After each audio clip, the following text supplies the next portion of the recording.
Le séjour à Rome. Gono apportait les salutations des princes de l'Inde à Tibère. Les deux hindous et Jésus se présentèrent donc devant le souverain romain le 3e jour après leur arrivée à Rome. Le morose empereur était d'humeur exceptionnellement gai ce jour-là et bavarda longuement avec le trio. Après que les visiteurs l'eurent quitté, l'empereur, faisant allusion à Jésus, fit observer à l'aide de camp qui se tenait à sa droite: « Si j'avais la prestance royale et les manières gracieuses de ce garçon, je serais un véritable empereur, n'est-ce pas ?» Pendant son séjour à Rome, Gani dut des heures régulières pour ses études et pour la visite des endroits intéressants de la ville.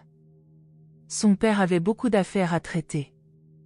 Désireux qu'en grandissant, son fils devienne son digne successeur à la direction de ces vastes entreprises commerciales, il estima le moment venu de l'introduire dans le monde des affaires.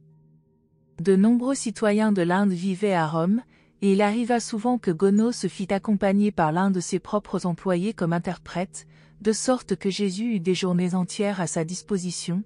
Cela lui donna le temps de se familiariser complètement avec cette ville de 2 millions d'habitants. On voyait fréquemment Jésus au forum, centre des affaires et de la vie politique et juridique. Souvent aussi il montait au Capitole, tout en contemplant ce temple magnifique dédié à Jupiter, Junon et Minerve. Il méditait sur l'ignorance servile dans laquelle étaient maintenus les Romains.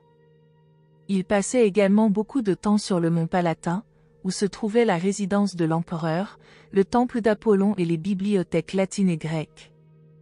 À cette époque, l'Empire romain s'étendait sur toute l'Europe méridionale, l'Asie mineure, la Syrie, l'Égypte et le nord-ouest de l'Afrique, et ses habitants comprenaient des citoyens de tous les pays de l'hémisphère oriental.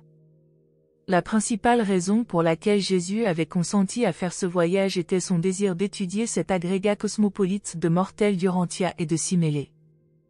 Durant son séjour à Rome, Jésus acquit une grande connaissance des hommes, mais la plus précieuse de toutes les expériences multiples de ses 6 mois de séjour dans cette cité fut son contact avec les chefs religieux de la capitale de l'Empire et l'influence qu'il exerça sur eux. Avant la fin de sa première semaine à Rome, Jésus était allé voir les dirigeants qualifiés des cyniques, des stoïciens et des cultes des mystères, en particulier du groupe Mithriaque, et avait pris contact avec eux. Peut-être Jésus pressentait que les Juifs allaient rejeter sa mission, mais il prévoyait déjà très certainement que ces messagers viendraient bientôt à Rome pour y proclamer le royaume des cieux.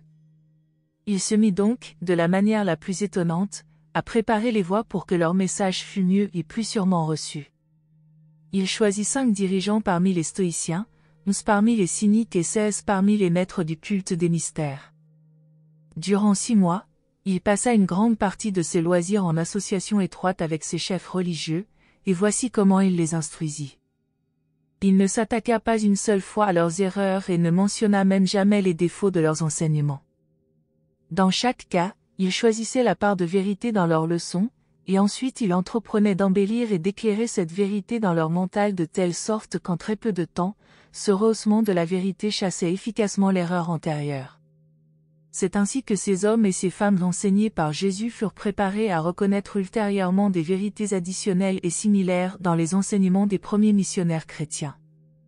Cette prompte acceptation des enseignements des prédicateurs de l'Évangile fut l'élément qui donna une si puissante impulsion à la diffusion rapide du christianisme à Rome, de là, dans tout l'Empire. On comprend mieux la signification de cet accomplissement remarquable en notant que, dans ce groupe de 32 chefs religieux de Rome instruits par Jésus, 2 seulement furent stériles. Les 30 autres jouèrent un rôle capital dans l'établissement du christianisme à Rome, et certains d'entre eux aidèrent aussi à faire du principal temple Mithriaque la première église chrétienne de cette ville. Nous, qui contemplons les activités humaines depuis la coulisse et à la lumière de 19 siècles écoulés, nous reconnaissons seulement 3 facteurs comme ayant apporté une contribution majeure à préparer très tôt le terrain pour la diffusion rapide du christianisme en Europe. 132, 0.6, 1456.2, 1. Le choix et le maintien de Simon-Pierre comme apôtre.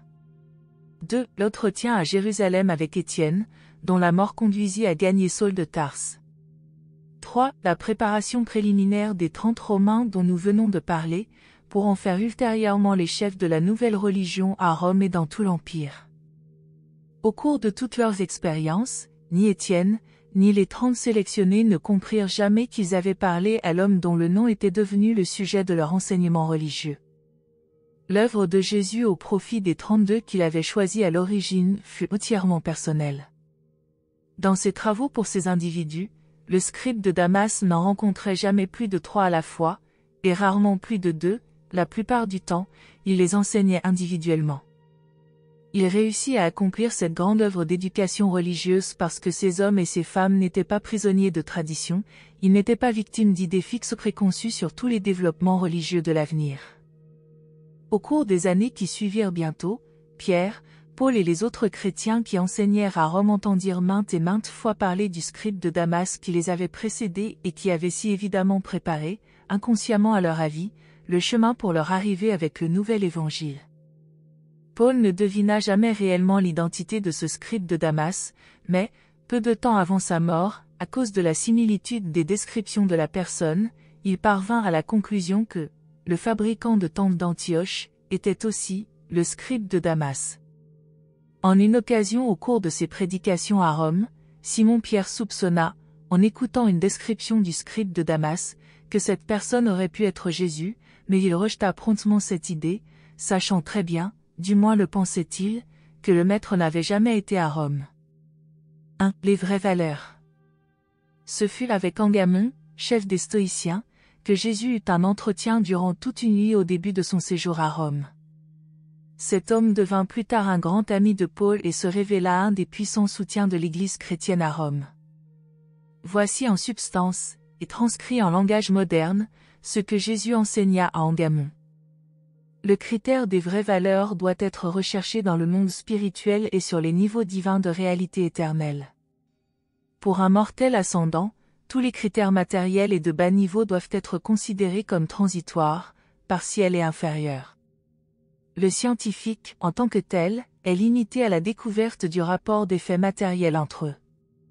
Techniquement, il n'a pas le droit d'affirmer qu'il est matérialiste, ou idéaliste, car en le faisant il abandonnerait le comportement du vrai scientifique. En effet, toutes ces prises de position sont l'essence même de la philosophie. À moins que le discernement moral et le niveau spirituel de l'humanité ne soient accrus en proportion, le progrès illimité d'une culture purement matérialiste peut finir par devenir une menace pour la civilisation.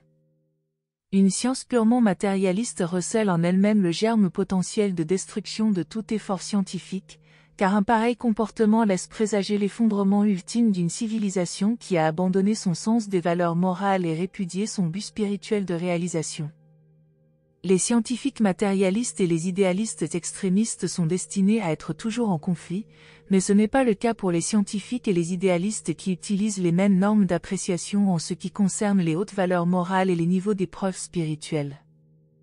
À toutes les époques, les scientifiques et les religionnistes doivent reconnaître qu'ils passent en jugement devant le tribunal des besoins de l'humanité. Ils doivent s'abstenir de guerroyer entre eux, tout en s'efforçant vaillamment de justifier leur survivance par une dévotion accrue au service du progrès humain. Si la prétendue science ou la prétendue religion d'un âge sont fausses, il faut qu'elles purifient leurs activités ou alors qu'elles disparaissent devant l'émergence d'une science matérielle ou d'une religion spirituelle d'un ordre plus véridique et plus méritoire. 2. Le bien et le mal. Mardu était le chef reconnu des cyniques de Rome, il devint un grand ami du scribe de Damas. Jour après jour, il conversait avec Jésus, et soir après soir, il écoutait son enseignement divin. Parmi les plus importantes discussions avec Mardu, se trouve celle destinée à répondre à la question de ce cynique sincère sur le bien et le mal. Voici en substance, et transposée en langage du XXe siècle, la réponse de Jésus. Mon frère, le bien et le mal sont simplement des mots qui symbolisent les niveaux relatifs où l'homme comprend l'univers observable. Si l'on est éthiquement paresseux et socialement indifférent, on peut prendre pour critère du bien les usages sociaux courants. Si l'on est spirituellement indolent et moralement stagnant, on peut prendre pour critère du bien les pratiques et traditions religieuses des contemporains. Mais l'âme qui survit au temps et émerge dans l'éternité, doit faire un choix vivant et personnel entre le bien et le mal, tels qu'ils sont déterminés par les vraies valeurs des critères spirituels établis par l'Esprit divin que le Père qui est aux cieux a envoyé habiter le cœur de l'homme. Cet esprit intérieur est le critère de la survie de la personnalité. La bonté, de même que la vérité, est toujours relative et contraste infailliblement avec le mal. C'est la perception de ces qualités de bonté et de vérité qui permet aux âmes évoluantes des hommes de prendre ces décisions personnelles de choix essentiels à la survie éternelle. La personne spirituellement aveugle et qui suit logiquement les prescriptions scientifiques, les usages sociaux et les dogmes religieux se trouve en grand danger de sacrifier son indépendance morale et de perdre sa liberté spirituelle. Une telle âme est destinée à devenir un perroquet intellectuel, un automate social et l'esclave de l'autorité religieuse. La bonté grandit toujours vers des niveaux supérieurs où se trouve accrue la liberté de s'épanouir moralement et d'atteindre la personnalité spirituelle, la découverte de l'ajusteur intérieur et l'identification avec lui. Une expérience est bonne quand elle élève l'appréciation de la beauté, accroît la volonté morale, rehausse le discernement de la vérité, développe l'aptitude à aimer et à servir ses semblables, exalte les idéaux spirituels et unifie les suprêmes mobiles humains du temps avec les plans éternels de l'ajusteur intérieur. Tout cela conduit directement au désir accru de faire la volonté du Père, ce qui entretient la passion divine de trouver Dieu et de devenir davantage semblable à lui. À mesure que vous vous élèverez sur l'échelle universelle de développement des créatures, vous trouverez un accroissement de la bonté et une diminution du mal en parfaite conformité avec votre capacité de faire l'expérience de la bonté et de discerner la vérité. L'aptitude à entretenir l'erreur ou à faire l'expérience du mal ne se perdra pas entièrement avant que l'âme humaine ascendante atteigne les niveaux spirituels finaux. La bonté est vivante, relative, toujours en progrès. Elle est invariablement une expérience personnelle et perpétuellement liée au discernement de la vérité et de la beauté. La bonté se trouve dans la recognition des valeurs positives de vérité du niveau spirituel qui doit, dans l'expérience humaine, faire contraste avec sa contrepartie négative, les ombres du mal potentiel. Jusqu'à ce que vous atteigniez les niveaux du paradis, la bonté sera toujours davantage une recherche qu'une possession, plus un but qu'une expérience d'aboutissement. Mais, alors même que vous avez faim et soif de droiture, vous retirez une satisfaction croissante de l'accès partiel à la bonté. La présence du bien et du mal dans le monde est par elle-même une preuve positive de l'existence et de la réalité de la volonté morale de l'homme, la personnalité, qui identifie ainsi ses valeurs et se trouve également capable de choisir entre elles. À l'époque où un ascendeur mortel atteint le paradis, son aptitude à identifier le moi avec les vraies valeurs d'esprit s'est amplifiée au point qu'il a atteint la possession parfaite de la lumière de la vie. Une telle personnalité spirituelle, parvenue à la perfection, devient si complètement, divinement et spirituellement unifiée aux qualités positives et suprêmes de bonté, de beauté et de vérité qu'il ne reste aucune possibilité, à un esprit aussi droit, de projeter une ombre négative quelconque de mal potentiel lorsqu'il est exposé à l'éclat pénétrant de la lumière divine des souverains infinis du paradis. Chez toutes ces personnalités spirituelles, la bonté a cessé d'être partielle, opposée à un contraire et relative, elle est devenue divinement complète et spirituellement parachevée, elle s'approche de la pureté et de la perfection du suprême. La possibilité du mal est nécessaire au choix moral, mais l'actualisation du mal ne l'est pas. Une ombre n'a qu'une réalité relative. Le mal actuel n'est pas nécessaire en tant qu'expérience personnelle. Le mal potentiel agit tout aussi bien comme stimulant de la décision dans les domaines du progrès moral sur les niveaux inférieurs du développement spirituel. Le mal ne devient une réalité d'expérience personnelle que lorsqu'un mental doué de sens moral en fait le choix. 3. La vérité et la foi. Nabon était un juif grec tenant le premier rang parmi les chefs du principal culte des mystères à Rome, le culte mitriaque. Ce grand prêtre eut de nombreux entretiens avec le scribe de Damas, mais ce fut la discussion qu'ils eurent, un soir, sur la vérité et la foi qui exerça sur lui l'influence la plus durable. Nabon avait songé à convertir Jésus et lui avait même suggéré de retourner en Palestine comme éducateur mitriaque. Il ne se doutait guère que Jésus le préparait à devenir l'un des premiers convertis à l'évangile du royaume. Voici, transcrite en terminologie moderne, la substance de l'enseignement de Jésus. La vérité ne peut se définir par des mots, mais seulement en la vivant. La vérité est toujours plus que la connaissance. La connaissance concerne les choses observées, mais la vérité transcende ces niveaux purement matériels, en ce sens qu'elle s'allie à la sagesse et englobe des impondérables tels que l'expérience humaine, et même les réalités spirituelles et vivantes. La connaissance prend origine dans la science, la sagesse, dans la vraie philosophie, la vérité, dans l'expérience religieuse de la vie spirituelle. La connaissance traite des faits, la sagesse traite des relations, la vérité traite des valeurs de la réalité. L'homme tend à cristalliser la science, à formuler la philosophie et à dogmatiser la vérité, parce qu'il fait montre de paresse mentale dans l'adaptation aux luttes progressives pour la vie, et qu'il a aussi terriblement peur de l'inconnu. L'homme est naturellement lent à inaugurer des changements dans ses habitudes de pensée et dans ses techniques de vie. La vérité révélée, la vérité découverte personnellement, est la suprême volupté de l'âme humaine. Elle est la création conjointe du mental matériel et de l'esprit intérieur. Le salut éternel d'une âme qui discerne la vérité et aime la beauté est assuré par cette faim et cette soif de bonté qui conduisent ce mortel à se proposer un but unique, celui de faire la volonté du Père, de trouver Dieu et de devenir semblable à lui. Il n'y a jamais de conflit entre la véritable connaissance et la vérité. Il peut y avoir conflit entre la connaissance et les croyances humaines, les croyances teintées de préjugés, déformées par la peur et dominées par la crainte d'affronter de nouveaux faits dans les découvertes matérielles ou les progrès spirituels. Cependant, jamais l'homme ne peut posséder la vérité sans exercer sa foi. Ceci est vrai parce que les pensées, la sagesse, l'éthique et les idéaux d'un homme ne peuvent jamais s'élever plus haut que sa foi, son espoir sublime. Et toute véritable foi de cette sorte est basée sur une réflexion profonde, sur une autocritique sincère et sur une conscience morale intransigeante. La foi est l'inspiration de l'imagination créatrice imprégnée de l'esprit. La foi agit pour libérer les activités suprahumaines de l'étincelle divine, le germe immortel qui vit dans le mental humain et qui est le potentiel de survie éternelle. Les plantes et les animaux survivent dans le temps par la technique consistant à transmettre, d'une génération à la suivante, des particules identiques d'eux-mêmes. L'âme humaine, la personnalité, survit à la mort du corps par association d'identité avec cette immortelle étincelle intérieure de divinité, qui agit pour perpétuer la personnalité humaine sur un niveau supérieur de continuité d'existence universelle et progressive.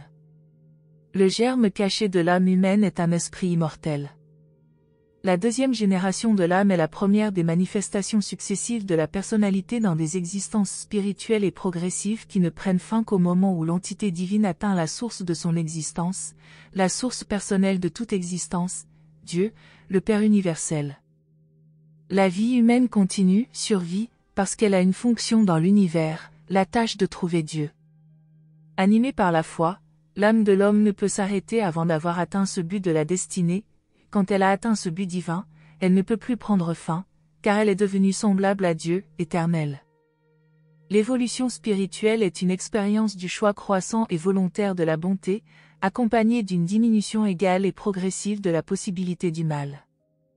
Quand on a atteint la finalité du choix de la bonté et la pleine capacité d'apprécier la vérité, il naît une perfection de beauté et de sainteté dont la droiture inhibe éternellement même la possibilité de l'émergence du concept du mal potentiel.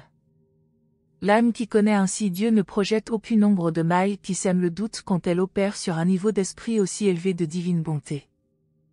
La présence de l'esprit du paradis dans le mental de l'homme constitue la promesse de révélation et l'engagement de foi d'une existence éternelle de progression divine pour toute âme cherchant à atteindre l'identité avec ce fragment d'esprit, immortel et intérieur du Père universel. La caractéristique du progrès dans l'univers est une liberté croissante de la personnalité, parce que cette liberté est associée au franchissement progressif de niveaux de plus en plus élevés de compréhension de soi, et de maîtrise de soi volontaire qui en est la conséquence. L'atteinte de la perfection dans la maîtrise spirituelle de soi équivaut au parachèvement de la liberté dans l'univers et de la liberté personnelle. La foi nourrit et maintient l'âme de l'homme au milieu de la confusion de son orientation initiale dans un univers aussi vaste. Quant à la prière, elle devient la grande unificatrice des diverses inspirations provenant de l'imagination créatrice et des impulsions de foi d'une âme essayant de s'identifier avec les idéaux spirituels de la divine présence intérieure et associée. Nabon fut grandement impressionné par ces paroles, comme il l'était d'ailleurs par chacun de ses entretiens avec Jésus. Ces vérités continuèrent à brûler dans son cœur, et Nabon fut d'un grand secours pour ceux qui vinrent plus tard prêcher l'évangile de Jésus. 4. Ministère personnel. Pendant son séjour à Rome, Jésus ne consacra pas tous ses loisirs au travail de préparation des hommes et des femmes à devenir de futurs disciples dans le royaume à venir. Il passa beaucoup de temps à acquérir une connaissance intime d'hommes de toute race et de toute classe qui vivaient dans cette ville, la plus grande et la plus cosmopolite du monde. Dans chacun de ces nombreux contacts humains, Jésus avait un double dessein, il désirait connaître la réaction de ses interlocuteurs à leur vie dans la chair, et il était également enclin à dire ou à faire quelque chose qui rende cette vie plus riche et plus digne d'être vécue. Au cours de ces semaines, ses enseignements religieux ne différèrent pas de ceux qui caractérisèrent sa vie ultérieure en tant qu'éducateur des 12 apôtres et prédicateur auprès des foules. La substance de son message était toujours le fait de l'amour du Père céleste et la vérité de sa miséricorde, joint à la bonne nouvelle que l'homme est fils par la foi de ce même Dieu d'amour. La technique habituelle des contacts sociaux de Jésus consistait à poser des questions pour faire sortir les gens de leurs réserves et les amener à converser avec lui. Au début de l'entretien, c'était généralement lui qui posait des questions, et, à la fin, c'était eux qui l'interrogeaient. Il était aussi expert à enseigner en posant des questions qu'en y répondant. En règle générale, c'est à ceux qu'il enseignait le plus qu'il en disait le moins. Ceux qui tirèrent le plus grand profit de son ministère personnel étaient des gens surmenés, anxieux et déprimés, à qui l'occasion d'épancher leur âme à un auditeur sympathique et compréhensif apportait un grand soulagement. Jésus était cet auditeur, et plus encore. Quand ces êtres humains mal adaptés lui avaient parlé de leurs ennuis, il était toujours en mesure de leur offrir des suggestions pratiques et immédiatement utiles visant à aplanir leurs véritables difficultés, sans négliger de prononcer des paroles de réconfort pour le présent et de consolation immédiate. À ces affligés mortels, il parlait invariablement de l'amour de Dieu. Par des méthodes diverses et variées, il les informait qu'ils étaient les enfants de ce Père céleste qui les aimait. De cette manière, durant son séjour à Rome, Jésus prit un contact amical et édifiant avec plus de 500 mortels du royaume. Il parvint ainsi à une connaissance des diverses races de l'humanité, qu'il n'aurait jamais pu acquérir à Jérusalem ni même à Alexandrie. Il considéra toujours ces 6 mois à Rome comme l'une des périodes les plus enrichissantes et les plus instructives de sa vie terrestre. Comme on peut s'y attendre, un homme aussi dynamique et doué de talents aussi variés ne pouvait vivre 6 mois ainsi dans la métropole du monde sans être abordé par un grand nombre de personnes désireuses de s'assurer ses services pour certaines affaires ou, plus souvent, pour des projets d'enseignement, de réformes sociales ou de mouvements religieux. Il reçut plus d'une douzaine de propositions de cet ordre et tira profit de chacune d'elles comme une occasion pour transmettre quelques pensées spirituellement ennoblissantes, soit par des mots bien choisis, soit par un service obligeant. Jésus aimait beaucoup faire quelque chose, même de peu d'importance, pour toutes sortes de gens. Il s'entretint de politique et de gouvernement avec un sénateur romain, et cet unique contact avec Jésus fit une telle impression sur ce législateur que celui-ci passa le reste de sa vie à essayer vainement d'inciter ses collègues à changer le cours de la politique en vigueur en substituant l'idée d'un peuple entretenant le gouvernement à celle d'un gouvernement entretenant et nourrissant le peuple. Jésus passa une soirée avec un riche propriétaire d'esclaves et lui parla de l'homme en tant que fils de Dieu. Le lendemain, cet homme nommé Claudius affranchit 117 esclaves. Jésus alla dîner chez un médecin grec et lui exposa que ses patients avaient non seulement un corps, mais aussi un mental et une âme. Il amena ainsi cet habile praticien à donner à ses semblables des soins plus approfondis. Jésus s'entretint avec toutes sortes de gens de tous les milieux sociaux. Les bains publics furent le seul endroit de Rome qu'il ne visita pas. Il refusa d'y accompagner ses amis à cause de la promiscuité sexuelle qui y régnait. Marchant le long du Tibre avec un soldat romain, il dit « Que ton cœur soit aussi courageux que ton bras. Ose faire justice et sois de taille à te montrer miséricordieux. Oblige ta nature inférieure à obéir à ta nature supérieure, comme toi tu obéis à tes supérieurs. Révère la bonté et exalte la vérité. Choisis le beau à la place du laid.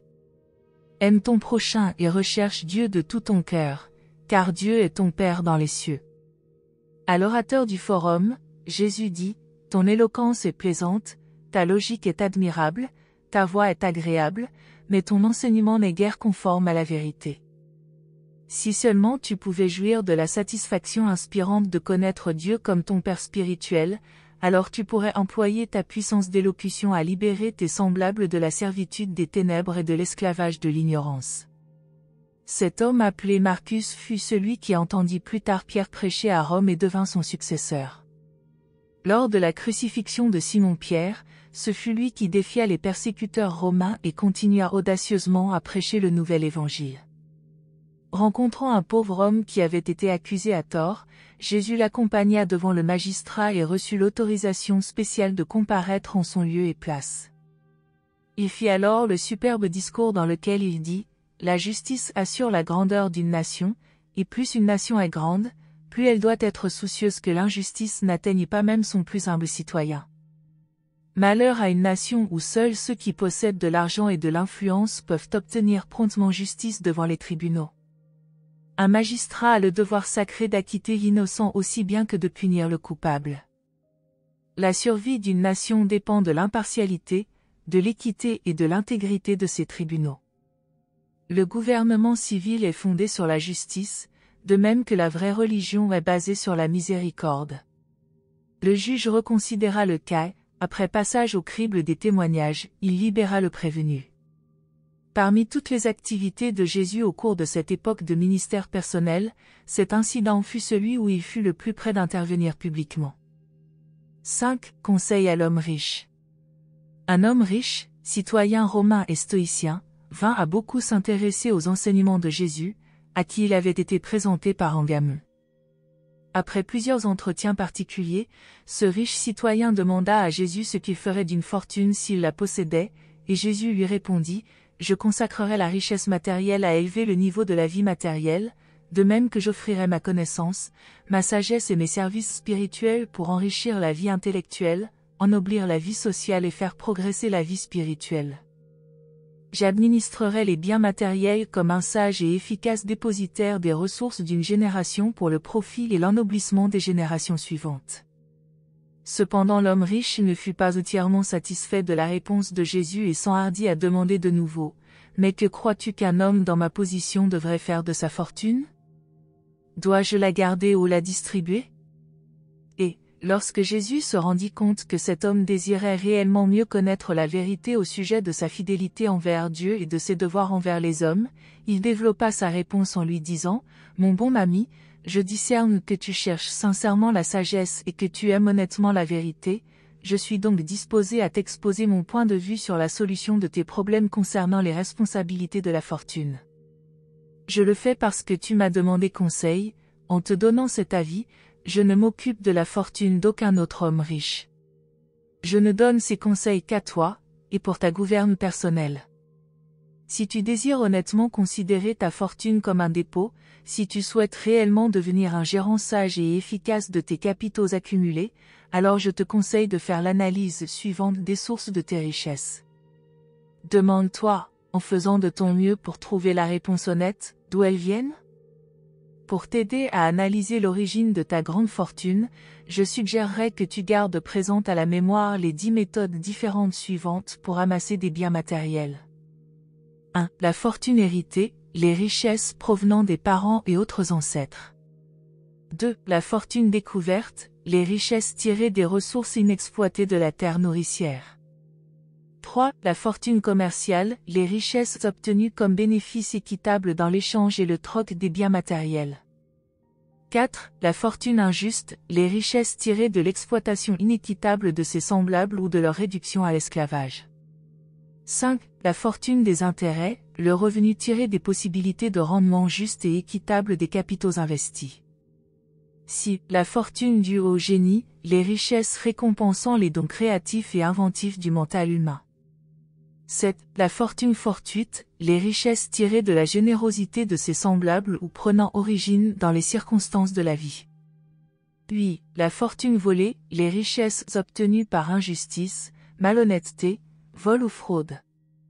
9. Les fonds en dépôt, la fortune placée entre tes mains par tes semblables pour un usage spécifique présent ou futur.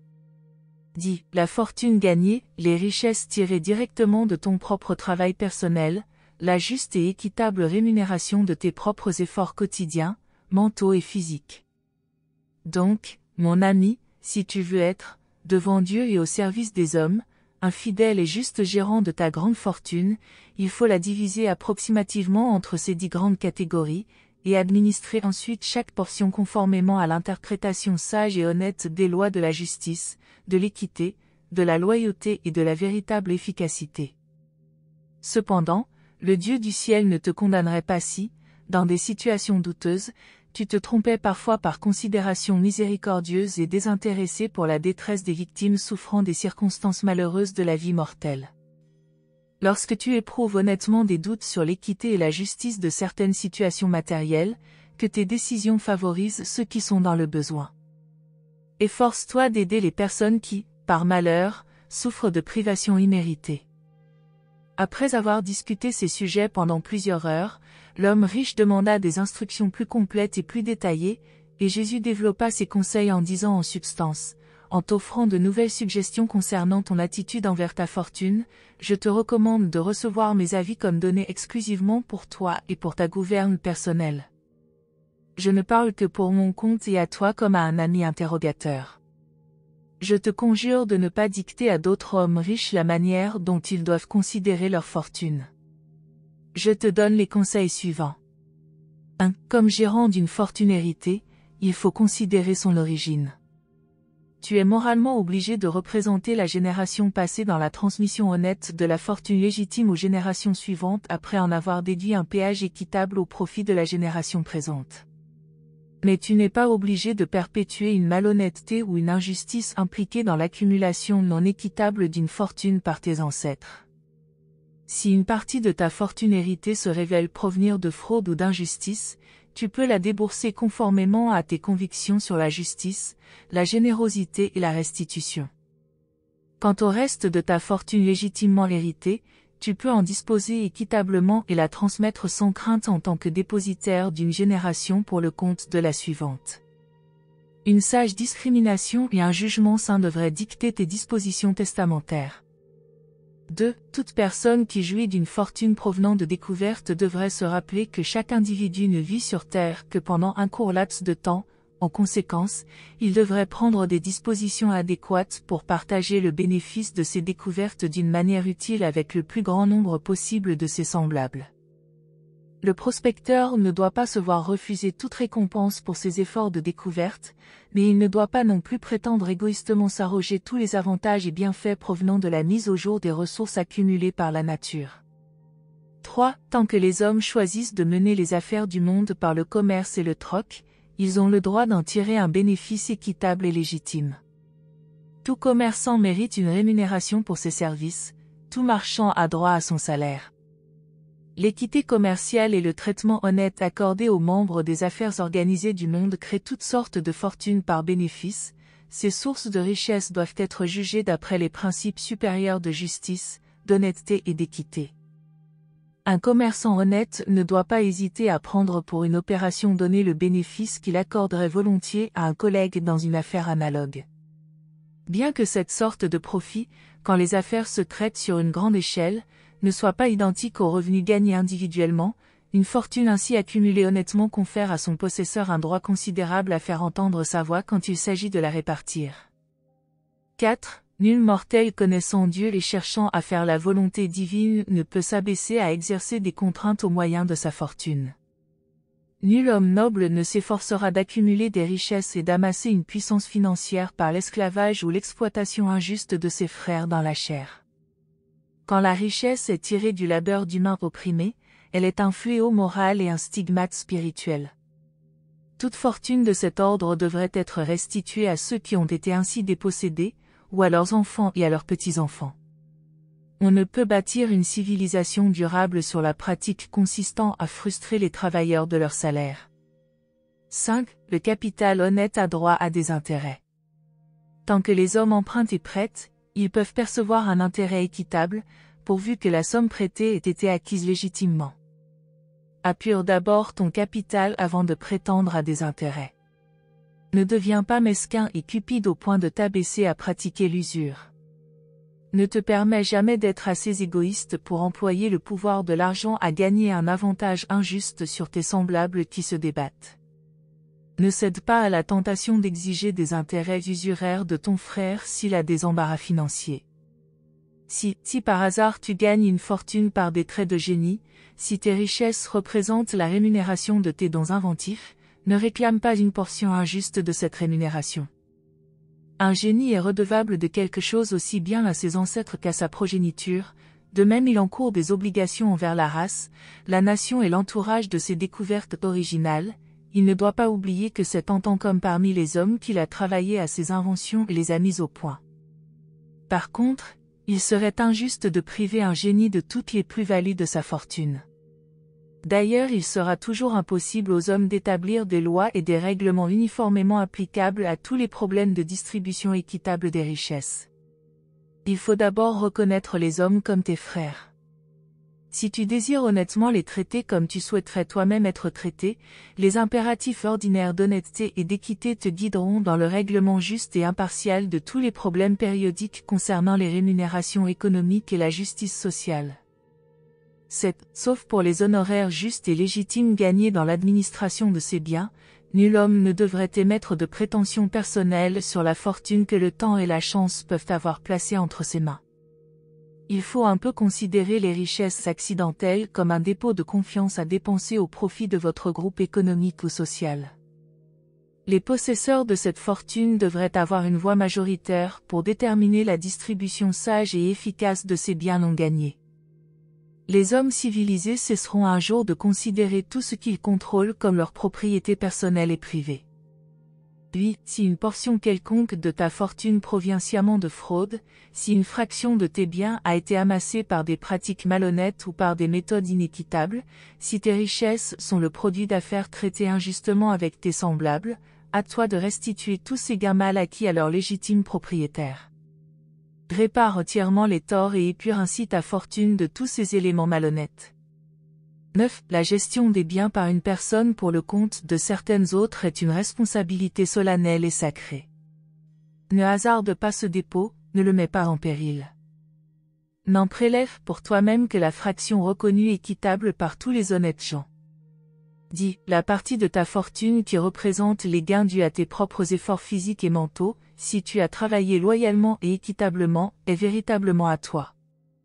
Nul ne peut contester ton droit de détenir et d'utiliser cette fortune à ta convenance, pourvu que l'exercice de ce droit ne nuise pas à tes semblables. Quand Jésus eut fini de lui donner ses avis, le riche Romain se leva de son divan, et, en souhaitant le bonsoir à Jésus, il lui fit la promesse suivante: « Mon cher ami, je perçois que tu es un homme de grande sagesse et de grande bonté. Dès demain, je commencerai à administrer toute ma fortune conformément à tes conseils. » Si, ministère social. C'est également à Rome que se passa l'incident touchant où le créateur d'un univers passa plusieurs heures à rendre un enfant perdu à sa mère angoissée. Ce petit garçon s'était égaré en s'éloignant de sa maison, et Jésus le trouva pleurant de désespoir. Jésus et Ganide avaient prévu de se rendre à la bibliothèque, mais ils se dévouèrent pour ramener l'enfant chez lui. Ganide n'oublia jamais le commentaire de Jésus: « Tu sais Ganide, la plupart des êtres humains ressemblent à cet enfant égaré. Ils perdent beaucoup de temps à pleurer dans la crainte et à souffrir dans le chagrin, alors qu'en vérité ils se trouvent tout près du salut et de la sécurité, de même que cet enfant n'était pas loin de sa maison. » Tous ceux qui connaissent le chemin de la vérité et jouissent de l'assurance de connaître Dieu devraient considérer comme un privilège, et non comme un devoir, d'offrir leurs conseils à leurs semblables pour les seconder dans leurs efforts pour trouver les satisfactions de la vie. N'avons-nous pas ressenti une joie suprême à rendre cet enfant à sa mère? De même, ceux qui conduisent les hommes à Dieu éprouvent la satisfaction suprême du service humain.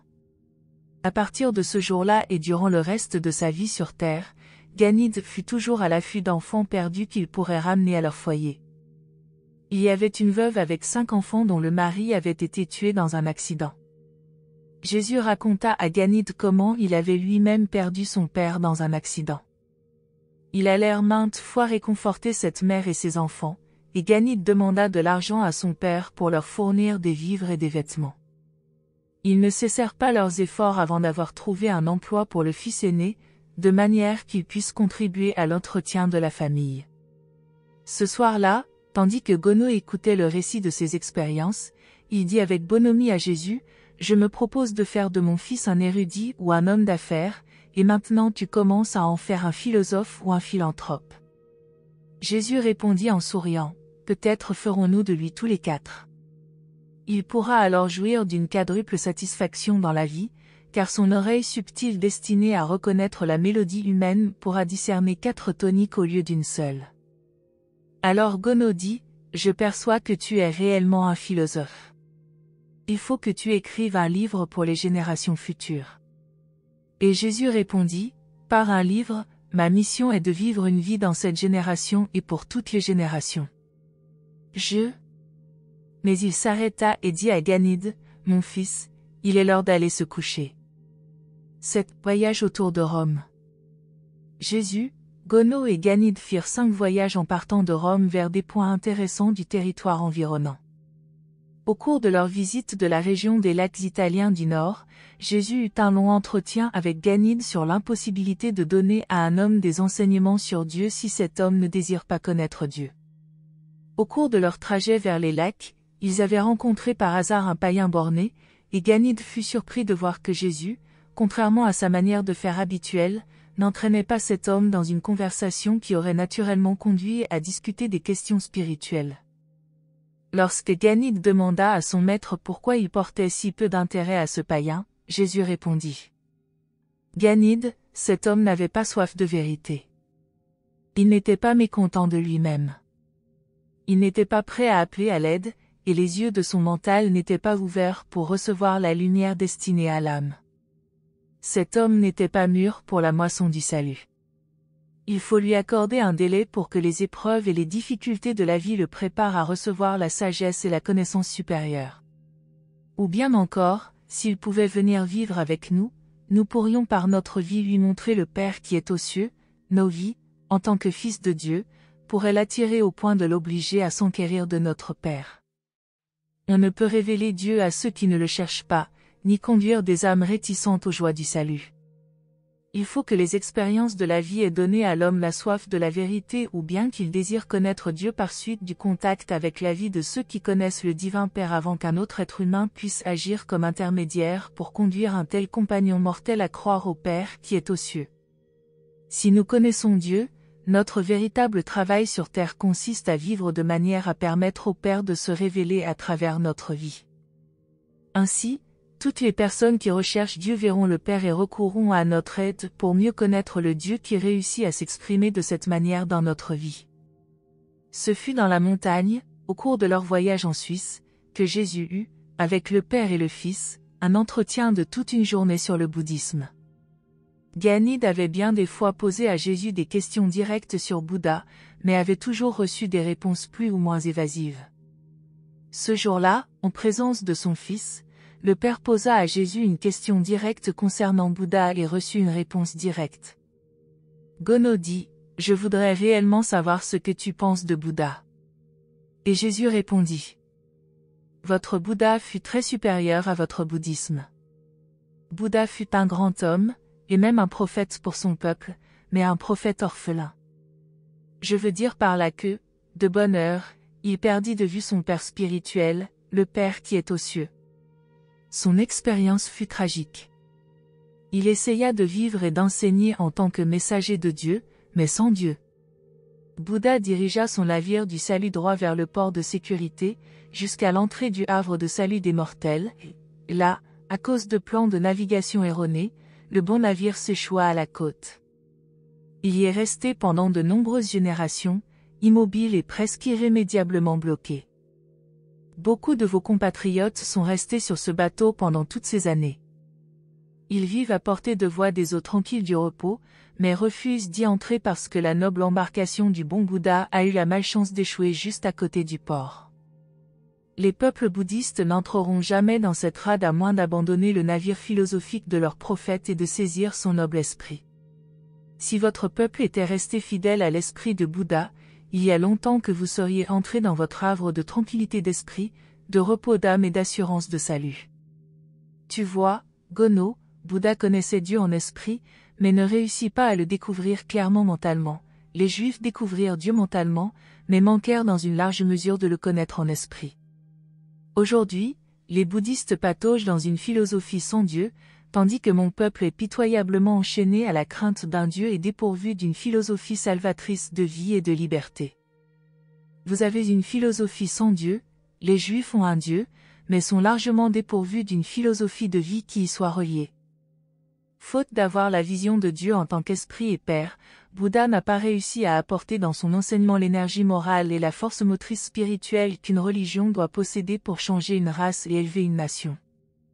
Alors Ganid s'écria, « Maître, instituons, toi et moi, une nouvelle religion qui soit assez bonne pour l'Inde et assez grande pour Rome, peut-être pourrons-nous l'apporter aux Juifs en échange de Yahweh. » Jésus répondit, « Ganid, les religions des hommes ne s'instituent pas. Elles se développent au cours de longues périodes de temps, tandis que les révélations de Dieu illuminent comme des éclairs sur terre dans la vie des hommes qui révèlent Dieu à leurs semblables. » Mais ni Gono ni Ganid ne comprirent la signification de ces paroles prophétiques. Cette nuit-là, après s'être couché, Ganid ne put dormir.